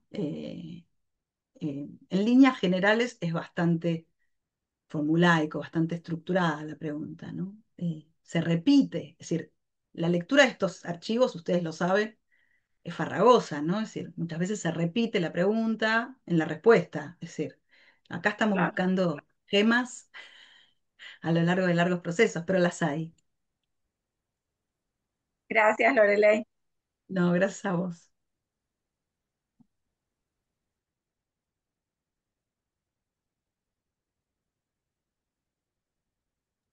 Pero sí, Rocío, ¿tenés levantada también la mano? Sí, gracias, Juan Manuel. Simplemente quería hacer seguimiento a esta idea tan interesante que lanzó Esperanza en su intervención, que me ha hecho pensar mucho, ¿no? Qué pregunta tan provocativa, si hay voces subalternas en textos de triunfo, yo lo llevo a discursos de triunfo, ¿no? Y entonces, claro, el primer ejemplo que se me vino a la cabeza fue Alvar Núñez Cabeza de Vaca, ¿no? Pero es tal, por lo menos como yo lo entiendo, él y Bernal Díaz del Castillo, se publica apenas en el 17, en ambos casos, y esto es más una reflexión que una pregunta, Lorelei, es una reflexión en realidad para todos, porque me encanta el tema, Esperanza, y la pregunta. Eh, en ambos casos, claro, bueno, el caso de Alvar Núñez es un discurso del fracaso que se convierte en éxito, ¿no? Termina en éxito. Y el éxito no solamente es en la historia, ¿no? De él, cómo lo presenta, sino que tiene éxito editorial, es decir, se publica y al publicarse se convierte en un texto oficial, no sé cómo, canónico, ¿no?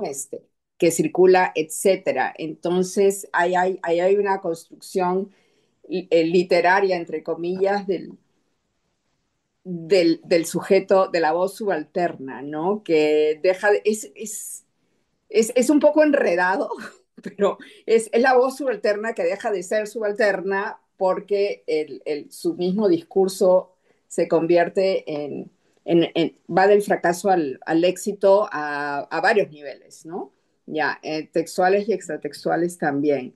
Y en el caso de Bernal Díaz del Castillo, que bueno, él escribe su historia en 1560, 80, entre esas décadas, pero no se publica hasta 100 años después, ¿no? Y cuando se publica es el soldado, ¿no? El soldado que quiere Ujú. dar su versión de la historia de México y quitarle, o bueno, poner las cosas en perspectiva, vamos a ponerlo así, ¿no? Y si bien ahí no hay un fracaso como el del tipo de Alvar Núñez Cabeza de Vaca, sí, me llama mucho o me gusta, ¿no? Porque es la voz del originalmente subalterno, que lo que hace Bernal Díaz del Castillo es decir, no, nosotros también tenemos una voz, ¿no es cierto? Y no, Cortés no fue el último, el protagonista único de toda esta historia, pero tiene que esperar 100 años para que una vez que se publica, a fines en 1680 y algo, creo, y me corrigen por favor si tengo las fechas equivocadas, recién allí, ¿no? Entra en el circuito de publicación y entonces deja de ser, digamos, subalterno en ciertas medidas, en ciertos aspectos y no en otros. Eso es un tema bastante resbaladizo, ¿ah? Donde se cruzan, se intersecan diferentes Sí, niveles y me fascina por eso, ¿no? Porque es un tema enredado. Es todo, es más una reflexión y un comentario porque que me gusta mucho a partir de la pregunta de Esperanza. Sabes que yo empiezo a pensar en el tema de las voces hace un montón de tiempo, pero en un momento estaba haciendo la edición de Ulrico Schmidl y ahí empiezo a pensar si no se podía pensar y luego me fui hacia los archivos, ¿no? Pero en ese momento la pregunta originaria, debo decirles, era si no se podía pensar en una voz soldada, una voz de los soldados en el 16 particular, en donde hubiera ahí una perspectiva que más allá de su perspectiva de acuerdo a su lugar, digamos, en el reparto de lo sensible, digamos, tuviera algún tipo de correlato a nivel narrativo, discursivo, ¿no? Esa era como una pregunta que me hacía este, mm, y a partir de los comentarios que él empieza a hacer sobre Cabeza de Vaca, que solamente seguía su orgullosa cabeza, dice él, ¿no? El soldado, es que empiezo a pensar en estas otras voces, ¿no? Eso por un lado. Y después por otro lado, bueno, Álvaro Núñez, en realidad él no es un subalterno, ¿no? Él es un adelantado, es decir, él vuelve y termina convertido en un traidor, ¿no? Por todos los papeles incriminatorios.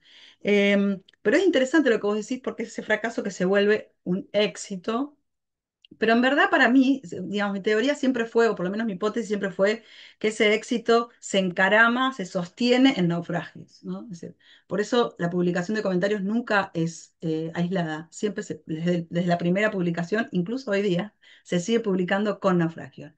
Igual que ha sido en el 1555 con esa primera edición en Valladolid, ¿no?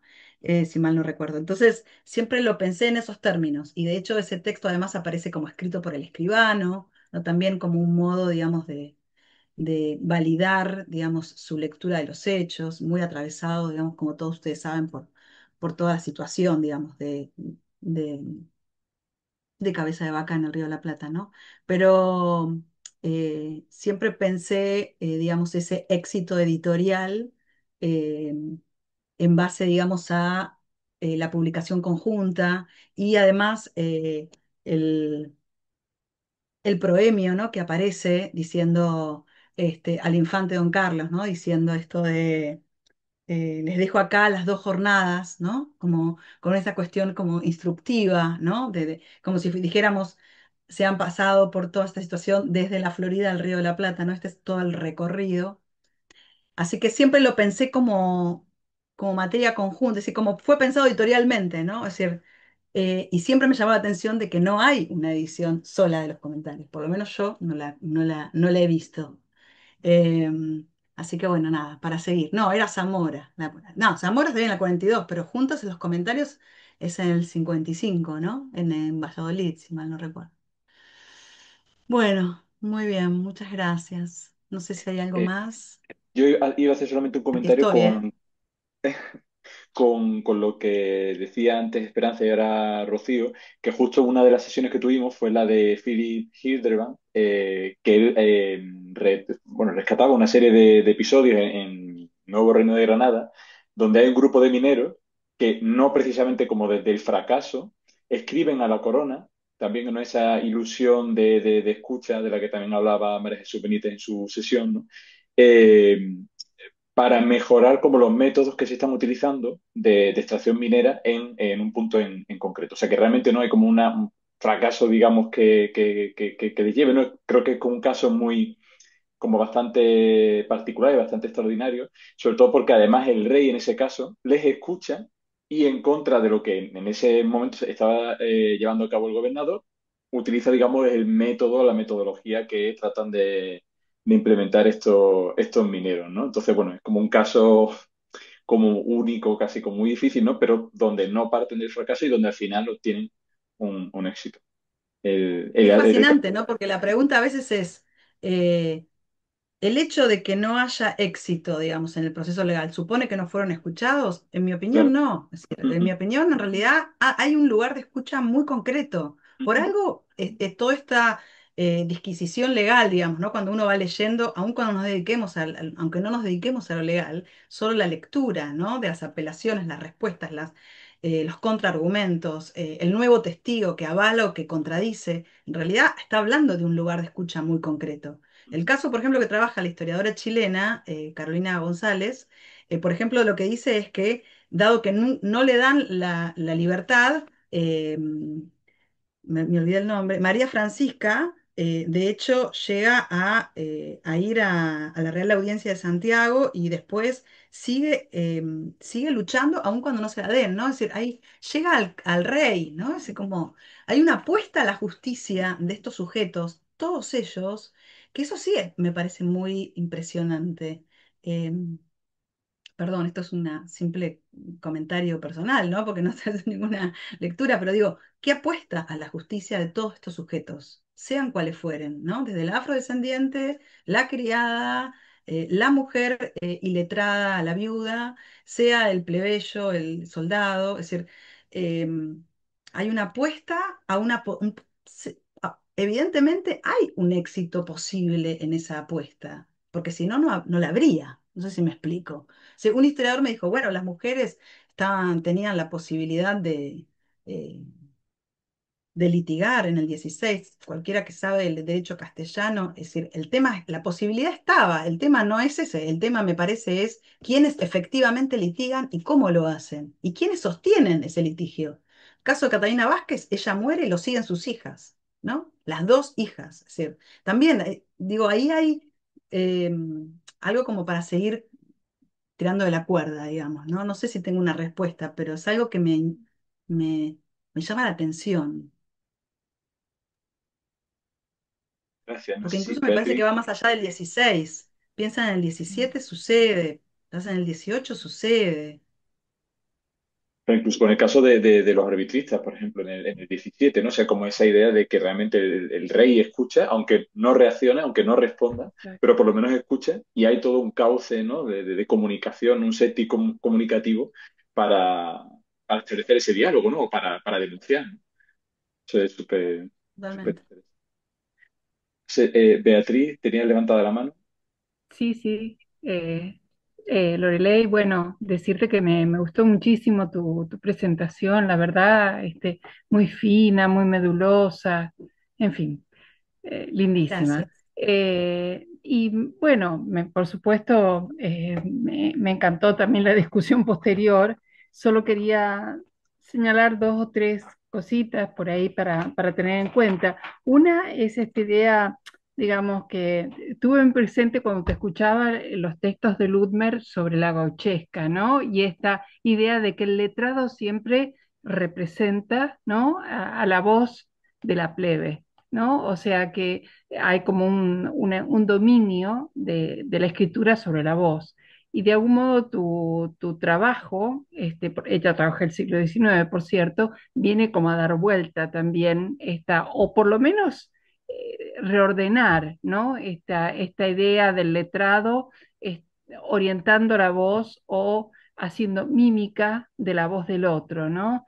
Y parece muy desafiante, ¿no? Pensarlo desde ahí. No obstante, habría que pensar que esas voces están inscritas en un marco letrado, ¿no? Sí, Porque sí. están dentro de un marco letrado. Entonces, eso también me parece interesante como eh, para ponerlo en confrontación con esta otra hipótesis de la voz plebeya, digamos, siendo manipulada o de algún modo orientada por la voz letrada de acuerdo a determinados objetivos, ¿no? Entonces, bueno, por una parte eso, la tensión bueno, que es propio de cuando hablamos de oralidad, hablamos también de escritura, ¿no? Entonces, bueno, esa tensión que de algún modo vos estás reorientando y dándole otra explicación y otro modo de abordaje. Entonces, bueno, me pareció muy lindo. Después, la otra cosa tiene que ver con los mediadores, ¿no? Y recordaba esto de González Echeverría cuando habla de que realmente la escritura surge de la entrevista, ¿no? De alguien, de un oficial de justicia frente a a un testimoniante, ¿no? Entonces, digamos, cómo operan estos mediadores? Pero simplemente es una pregunta, no, por cierto, más allá de lo que planteó María Jesús, de lo que ya está establecido de las preguntas, ¿no? Si hay algún tipo se salen del guión, digamos, un poco con este tore que pusiste, digamos, si hay contagios entre las voces, estas voces más de la plebe y las voces letradas, ¿no? Que por otra parte, creo que la palabra tore, porque alguna vez lo busqué, es de origen culto en realidad, ¿no? Es como una deriva de una voz culta que luego se vuelve como más popular o más Mira, no de otro sabía. orden, ¿no? Pero bueno, sería interesante ver, digamos, qué connotaciones tenían también estas palabras y estos contagios, si existieron o no existieron. Y por última, y esto es una sugerencia, creo que la palabra subalterno también se presta a todas las discusiones, ¿no? Que planteaste vos, Rocío, y también otros que comentaron. Este, Pienso que tenés que reivindicar más la palabra plebeyo, ¿no? Porque si bien tiene una connotación un poco social, ¿no? De aquel que no es patricio, sería básicamente, este, me parece que es muy poderosa, como voz surgida también de tu propio, de tu propia conceptualización de las cosas, ¿no? Entonces, me gustaría que la pusieras bastante más en relieve que la voz subalterna. Sé que no son Bien. equivalentes, ¿sí? Pero me parece bonito que vos levantes más lo plebeyo que lo subalterno en ese sentido, ¿no? Porque es más tuyo, ¿sí? Es más propio de tu pensamiento. Bueno, era eso, nada más, no creo que no formulé preguntas, formulé algunas sugerencias y sí, si querés decirme algo bien, y si Muchas no, gracias, muchas Beatriz. gracias. Muchas gracias. No, pensaba en esto, viste que pensaba en esta idea de Ludmer que aparece incluso trabajada por otros, esta idea del letrado solidario, ¿no? Es decir, Mm. ¿no? Este letrado que y como bien decís, como que mi interés fue, existe la posibilidad de pensar en esa voz a través de esas, a través de esas manos, ¿no? Esta fue una de las preguntas rectoras. De hecho, nada, algunos amigos son testigos que hubo una gran resistencia cuando empecé a hablar de esto en muchos lugares, porque todo el tiempo la respuesta era que ante el nivel de mediación letrada no se podía hablar en términos de voz. Y ahí sí que ahí también fue toda una, ¿cómo decirte? Como una eh, posición, ¿no? También teórica, empezar a ver por dónde podía ir yo para poder acceder a esa voz, por más pequeña que fuera esa voz, por más rastros o residuos eh, a los que pudiera llegar, ¿no? Por otro lado, el tema de subalternidad, es verdad, es un tema, como bien dice acá Rocío, gordísimo. Me encantó ese adjetivo. Sí, y es verdad, y empiezo pensando en la plebe, aunque a algunos historiadores no les gustaba el término. Empiezo pensando en la plebe y hago todo el libro sobre la plebe, pero en el medio, cuando descubro el caso de Catalina Vázquez, empiezo a trabajar mujeres litigantes. Y entonces ahí paré la investigación, me puse con estas mujeres que me estaba muy fascinada con esto. Y entonces lo que me empezó a pasar es, bueno, ¿qué hay en común entre estos sujetos, ¿no? Y entonces ahí fue cuando comencé a pensar en términos de subalternidad, porque si bien tenía distintos grados, distintas características, pero los aunaba. Había una cantidad de cuestiones que yo venía pensando para la plebe que eran aplicables también para las mujeres. Y leyendo, por ejemplo, a Carolina, veo que también muchas de ellas son aplicables a esas esclavas o esas mujeres afrodescendientes también. Entonces, eso me permitía, pero tampoco quería armar algo tan paraguas, ¿entiende? Como que todo fuera... Y esta era todo el tiempo, bueno, el vaivén en el que voy, ¿no? Pero sí, coincido con ustedes que el término subalternidad es súper amplio, pero a la vez también me gustaba la idea de dejar de pensar en esta como cuestión de lo imposible, ¿no? Es decir, todos trabajan sobre esa imposibilidad de acceso, ¿no? Hacia lo subalterno en sí. Y me parecía que ya era hora de empezar como a, eh, bueno, mover un poco el tablero respecto de esa imposibilidad. Si era en verdad tan imposible, por más de que nuestros alcances sean escasos o quizá muy pequeños, ¿no? Respecto o la intervención que podamos hacer sea chiquita, digamos, ¿no? Pero bueno, esto sí, dialogando contigo, Beatriz, no. Sí, Esperanza creo que tiene levantada la mano también. Sí, a mí me preocupa lo que ha suscitado Beatriz. Bueno, tengo varias cuestiones, más que preguntas, son reflexiones en torno a la conversación que estamos teniendo. Es que la plebe también es un término tan connotado, esa plebe tan plebe, como decía Carlos Sigüenza y Góngora, que claro, ahí entraría otro tipo de subalternidad que también tendría derecho a ser oída. Estoy pensando, por ejemplo, en el Inca, el indígena, el nativo en los primeros momentos de la conquista, y en testimonios como el de Cristóbal de Molina, que yo además siempre lo cito, ¿no? Cuando él recoge esa voz de la subalternidad y refiere fenómenos como el Taqi-Oncoy, pero incluso episodios que pueden pasar desapercibidos, pero que una vez que uno indaga, y cuando lo cuente, después explico por qué lo estoy contando, es un ejemplo que yo utilizo mucho. Cristóbal de Molina cuenta cómo los incas tenían diferentes tipos de hechiceros, ¿no? Y dice, y unos eran más, y a unos los creían más porque eran más verdaderos que los otros. Esa expresión de que unos son más verdaderos que los otros es la voz del subalterno, no puede ser la voz de Cristóbal de Molina para la cual todos los sacerdotes, hechiceros incas tenían que mentir. Desde el punto de vista, esa idea de que unos decían más verdad que los otros es un tipo de jerarquización que pertenece, yo creo, a la voz del subalterno, ¿no? Eh, o sea, creo que se puede escuchar esa voz del subalterno, incluso yo no hablaba tanto, quizá me expresé mal, en narrativas de triunfo como en narrativas imperiales o en principio no disidentes, no litigantes Claro, con el poder, que es claro. el caso de Cristóbal de Molina, que no está al margen de esta cuestión de litigio con el poder y que son, en cierta manera, coadyuvantes con el poder, ¿no? Y esto me lleva a otra cuestión. Y te agradezco muchísimo tu exposición porque ha resuelto un grave problema que yo tengo, que tengo la sensación que el estudio del subalterno reduce, o siempre pensé que el estudio del subalterno se reducía al final a un estudio de casos, a una especie de casuística, que no se podía llegar más lejos, que son emergencias aisladas que yo puedo constatar, pero sobre las cuales hacer una teorización me resulta muy difícil. Por eso agradezco este esfuerzo tuyo y el libro que estoy esperando que me traiga Jesús, que todavía está.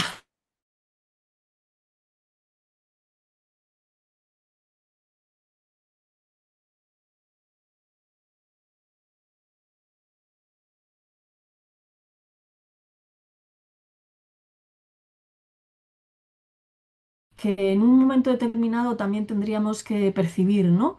Eh, es una cuestión que me ha surgido a raíz de la pregunta que ha hecho María Jesús Benítez sobre qué tipo de preguntas eran estas, preguntas formulaicas, pero aún así permeables a la voz del otro. Y tú nos has puesto un caso fascinante, ¿no? De esta pregunta que es respondida y la respuesta genera unas nuevas preguntas, o sea, modifica el discurso. Hay una agencia del subalterno que puede permear el discurso del poder y reconducirlo, ¿no?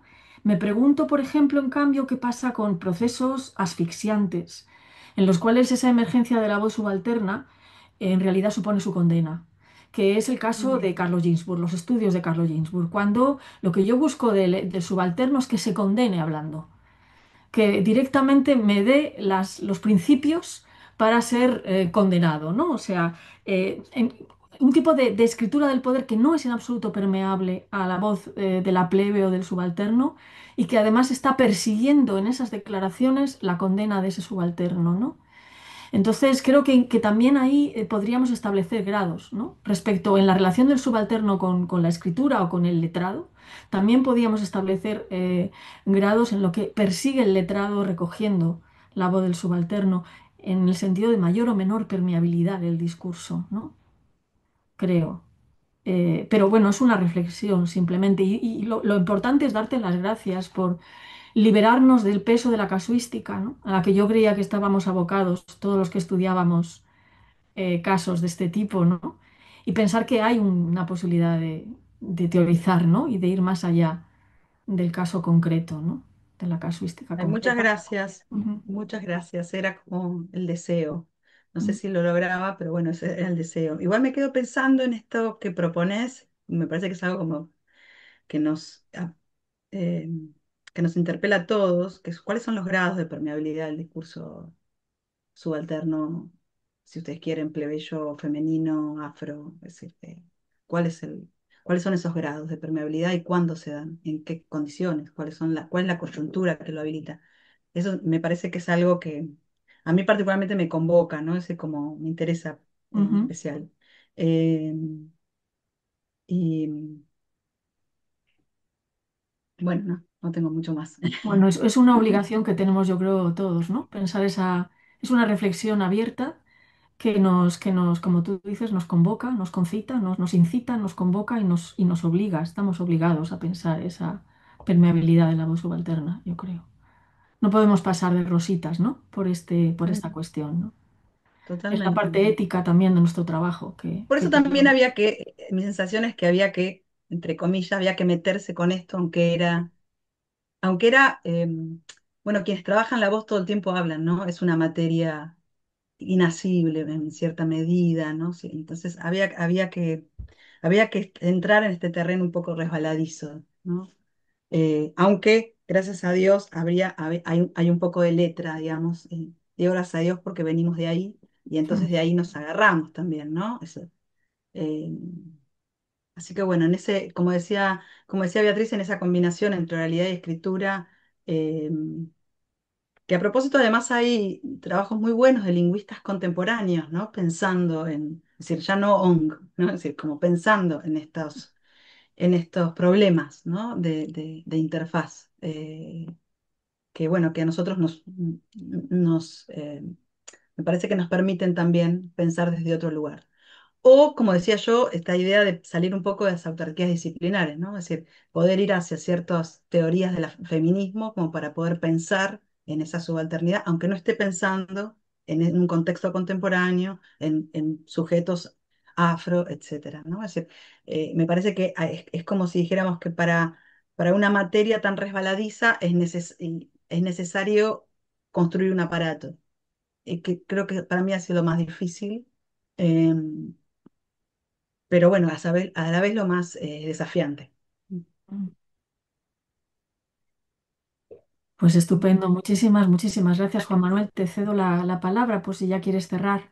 Sí, porque creo que no sé si alguien tiene una última pregunta o dejamos descansar a la pobre Lorelei, aunque el diálogo que hemos tenido aquí, ¿no? Tan fructífero, tan maravilloso. Bueno, muchísimas gracias otra vez, Lorelei, por abrirnos No, la muchas puerta gracias a a la ustedes. voz del subalterno, de los subalternos, de la plebe, de los plebeyos, ¿no? Y tan interesante. Que Y Muchísimas gracias a gracias. todos los que se quedaron también hasta el final, muy amables por la Gracias, escucha. no, gracias a ti. Muchísimas gracias. Y bueno, Bueno, pues creo que lo siguiente es Alan Durston, ¿no? Me parece, sí, Juan Manuel, ¿no?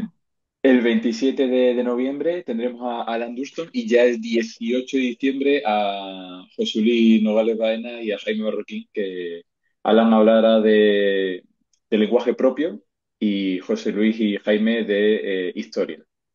Así que ya, bueno, lo anunciaremos y os mandaré un correo como siempre, pero igualmente quedáis avisados. Así que Pues muchas nada, gracias a todos. muchísimas gracias a todos y además por la Gracias. Abrazos. participación maravillosa, ¿eh? El diálogo es que siempre tenemos aquí, pero que es brillante. Gracias. Muchas gracias, muchas gracias. Gracias, Abrazos. gracias, Chao. gracias. Adiós, adiós. Adiós, adiós.